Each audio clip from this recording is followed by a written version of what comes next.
យោងទៅតាមការចាប់ខ្លួនរបស់មីណូក្រុមស្តាបខេរ៉ែនថោនកាលពីថ្ងៃទី8ខែតុលានៅឯសមាគមប្រជាជននិងសមាគមយុទ្ធនាការជនអន្តោប្រវេសន៍បានឲ្យដឹងថារឿងរបស់គាត់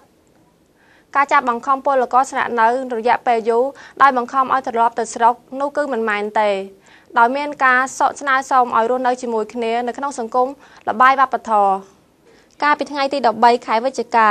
នៅឯគេហដ្ឋានជនជាតិកូរ៉េដែលមានសញ្ជាតិចិននៃគេហដ្ឋានជនអន្តោប្រវេសន៍ប៉ូលីសកំឆននៃទីក្រុងសេអ៊ូលជាមួយនឹងមជ្ឈមណ្ឌលជីគូឈុនសារ៉ាំងណាណមដោយបានចុះកិច្ចសន្យា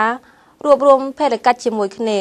ក្នុងលិខិតកិច្ចសន្យាលើកនេះប៉ូលីសកំឆននៃទីក្រុងសេអ៊ូលដោយបានបង្កើតកម្មវិធីផ្ដល់ជូននៅច្បាប់ក្នុងការរស់នៅនិងសកម្មភាពរំដោះជន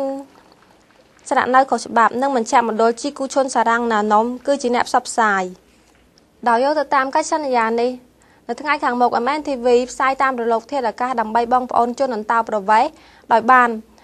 ដោយអាចមើលជាភាសារបស់ខ្លួននៅការណែនាំនៃការរស់នៅដែលជាតម្រូវការរបស់បងប្អូនបរទេសនៅច្បាប់ស្តីអំពីការរស់នៅក្នុងប្រទេសកូរ៉េនិងគ្រឹះនៃសណ្ដាប់ធ្នាប់ផ្សេងៗ